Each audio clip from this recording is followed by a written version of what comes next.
and welcome to LFC Focus. So Liverpool have just battered Manchester United by 4-1 in pre-season. Obviously, it's always caveated with the usual things. It is pre-season. It is essentially apparently just a training exercise, and Jose Mourinho will tell you all he wants that was Liverpool's first team against Man United's kids, even though it evidently wasn't. But at the end of the day, it is hard not to get excited with a win like that, especially when it is against your biggest rivals. And of course, the player that we're all talking about and the moment that we're all talking about is Xherdan Shaqiri and his absolutely fantastic goal. I thought in general, Shaqiri had a really good debut today. I mean, given the season he had for Stoke last season, the amount of games that he played, and then the fact that he was very much a focal point, he was a talisman for Switzerland in the World Cup, coupled with the fact that he also, has only just got back from his holiday. He's only had a few days training sessions or something like that. I thought he looked phenomenally sharp in that game, considering as well, a lot of people, their main concerns about Shaqiri are his ability to slot into a Jurgen Klopp system, whether his fitness levels are actually good enough to play within our style of football.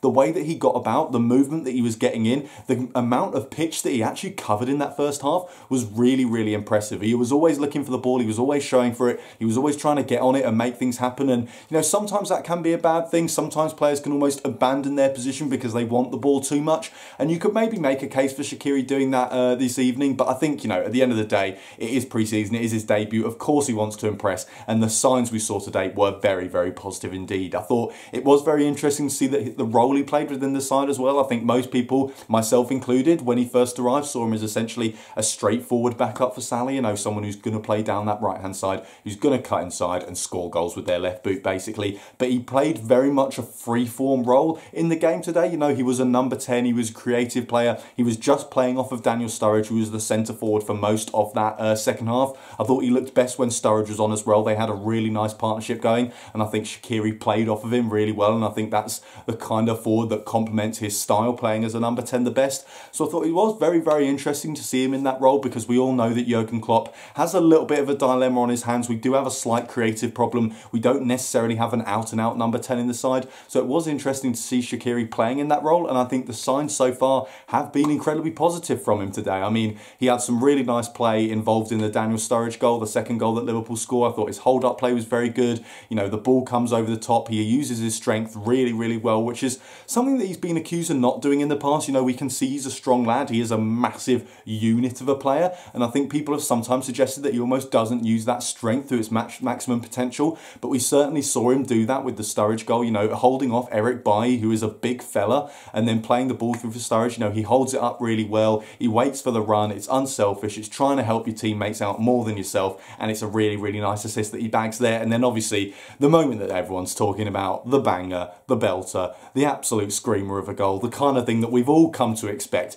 from Xherdan Shaqiri. I mean, at the end of the day, he has his harshest critics out there, but even they can admit that Xherdan Shaqiri, he does have that in his locker, doesn't he? He does have an absolute belter in his locker at the end of the day, and he pulled one out for the fans today, and it was really nice to see. And it's something that I have said in videos in the past, that essentially if Xherdan Shaqiri maybe doesn't get as much football at Liverpool as he'd like, and he is used more as a backup player or a rotation player or anything like that, his career could be defined by when he scores those belters. If it's in the League Cup, fine, great, that's nice. If it's against Man United in 4-1 wins, then he will become an instant Liverpool legend. So more of those, please, Xherdan. They're absolutely fantastic, and so far so good from the Swiss Dynamo. So looking back at the first half then, I mean, it's been said that this is a friendly. It's billed as that, and like I said, it's always meant to be seen as a training exercise, but this certainly did not feel like it. From the moment this game kicked off, it did not feel like a friendly at all. It was incredibly intense. Players were flying into tackles. They clearly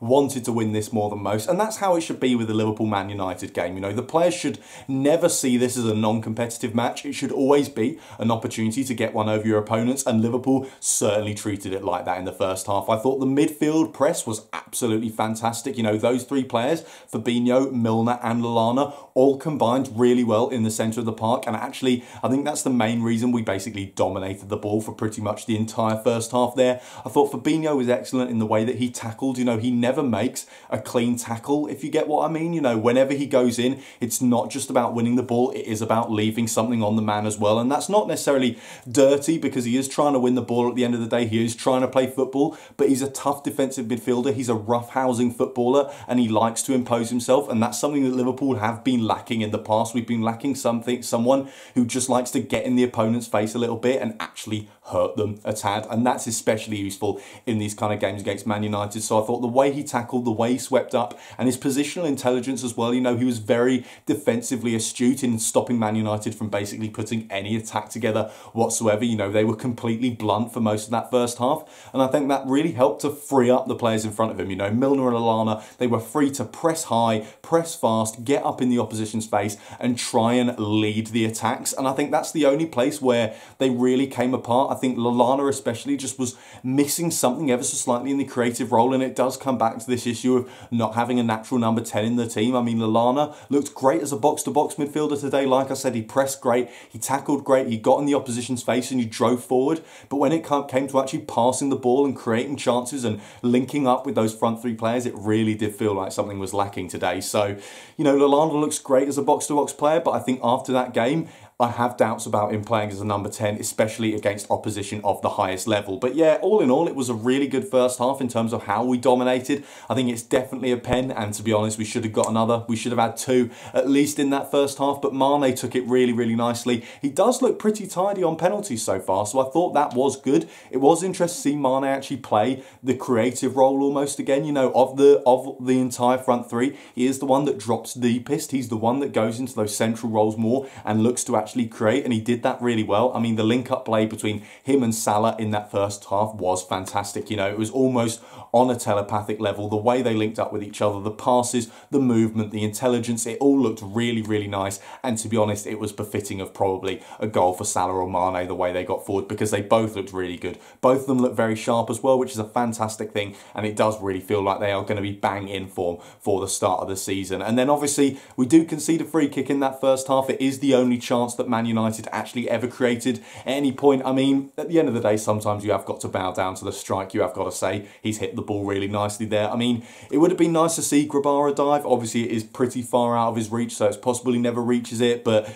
you know, you never know if you try. I would have liked to see him at least go for the ball. But like I said, you've got to bow down to the strike. It was a really nice free kick, so fair play to him. That's kind of what United do. You know, they can be absolutely useless all half and then they come up with a goal. But yeah, apart from that, in the first half, I thought Camacho was really, really good. He looks a real prospect at right back, and it's almost frustrating that he's got another brilliant prospect ahead of him in the pecking order. You know, none of us want to see Trent Alexander-Arnold get dropped from the side, but Camacho does look really, really good, and I actually do prefer him as a right back over a right winger. You know, obviously he started out, I think, as a slightly more forward player earlier on in his career, and some people have said they've liked seeing him in that more advanced role in pre-season, but personally, the fact that he's actually almost a more old school winger, you know, he's more of a traditional player in that kind of role, to me suggests that he's actually better suited as a right back than a right winger in Liverpool's system, because, you know, our wingers, our actual members of the front three, are much more about cutting inside, getting into the box and getting goals and stuff like that. Camacho is much more about using his pace to beat the man, getting to the byline and then whipping crosses in, which he's great at, and that's really good to see,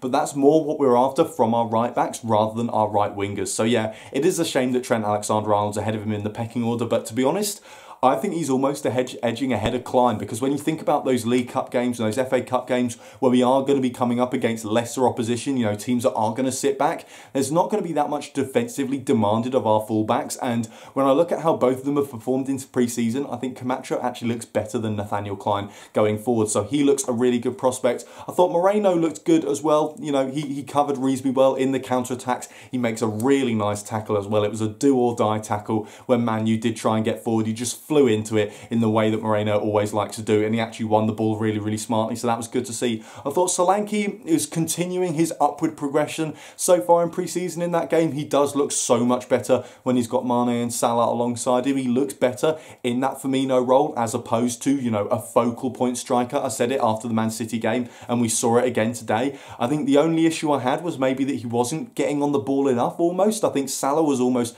being asked to do a little bit too much. Salah was kind of playing as a number 9 and a winger and a number 10 at times, and it didn't really help him out because he was often getting crowded out by the Man United defenders. So I would have liked to see Solanke get on the ball a little bit more, not even necessarily in the box or threatening at goal, but just helping to create a little bit more space for the players around him, because that is something that Firmino does so well. But all in all, I thought it was a very, very good first half performance, and to be honest, Liverpool were very unlucky to go in at the break all level. So yeah, you've then got the second half, and this is where Liverpool really did come into dominance of the game. I mean, like I said, Man U did have some good options available. It wasn't necessarily Liverpool versus Man U's academy. It certainly wasn't as huge a golfing experience as we saw in the game against Man City, where they really were playing the kids. But as Man U started to make substitutions, I think they did start to bring on some more inexperienced players, and it did start to show, and I think fatigue did become a problem for them as well. But I think the main issue they actually had in that second half was they attacked a little bit too much, and we know that that's something that Man U don't do well. They don't look good when they have to come out of their shell, and as they got more and more forward,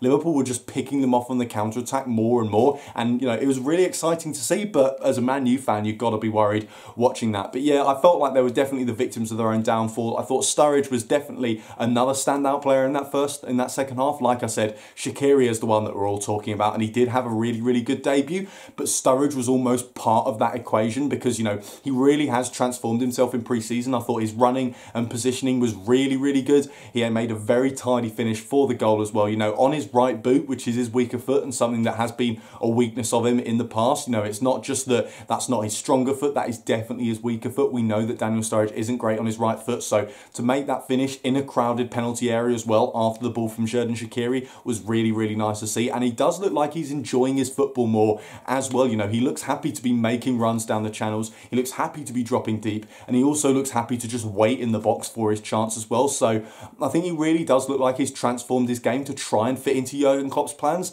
And I think the biggest compliment I can give to him after today's performance was that he looks good enough. And that's not like, you know, being rude and saying, oh, he's good enough for the bench or something like that. That's me saying that if he was starting in our first team, you know, not just as a backup, not just as a rotational option, but as a first team option, you know, one of the first names on the team sheet, a bona fide member of Liverpool's attack, I'd actually be happy with that because he's looked really, really good in pre-season. And he's also a playmaker's dream. You know, we talk about the creative problem. I think whenever Sturridge is on the pitch, it doesn't show as much because of the runs that he makes, because of intelligence, because of how he knows to get around defenders and stuff like that. He's got that striker's instinct that maybe no one else in the squad quite has to that level. So he's really, really good, and he does help bypass our creativity problem a little bit there. So yeah, really, really impressed with Sturridge so far. He looks great, and he definitely deserves a goal in that game. And then I think the only problem we did have was that there was a slight lack of fluidity in the front line at times. Like I said, we counter-attacked really well. Sturridge and Shaqiri looked really good,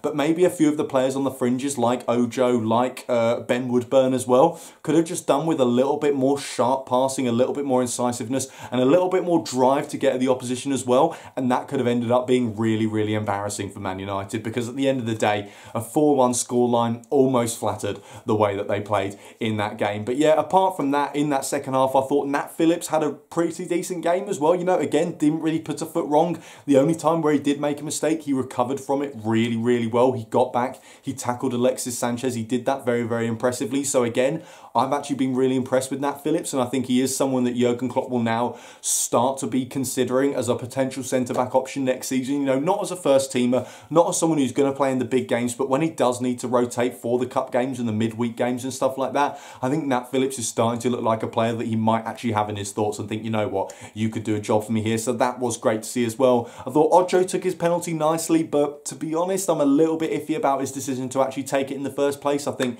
given that he's probably not going to be a first teamer next season, I'd more like to see, you know, Shaqiri or Sturridge on penalties, because we've had a problem maybe a little bit last season of not really having a designated penalty taker, and a lot of the penalties we took did end up getting missed. So I'd quite like to see someone step forward and take on that role. You know, Mane's looked like that so far, but it would have been nice to see Shaqiri or Sturridge take it. But, you know, it's always nice for youngsters to have confidence, I suppose, and he does take the penalty very, very well. And I think the only downside downside of that second half, if I'm perfectly honest, was the fact that we didn't really see enough of Curtis Jones, because he has been fantastic this pre-season. He didn't really get much of a chance in that game. He didn't get on the ball as much as we normally see, which I think a lot of that was down to the fact that Shaqiri and Sturridge were playing in similar areas and they were demanding the ball an awful lot. They were receiving it, which is understandable because they are the senior players and all that. They're the ones who are expected to make things happen. But I just want to see more of Curtis Jones against Man United, to be honest, because as Jurgen Klopp said, the kid's a proper scouser. He's a Liverpool fan since birth. He will absolutely hate Man United, and I feel like if we see him against them in a competitive game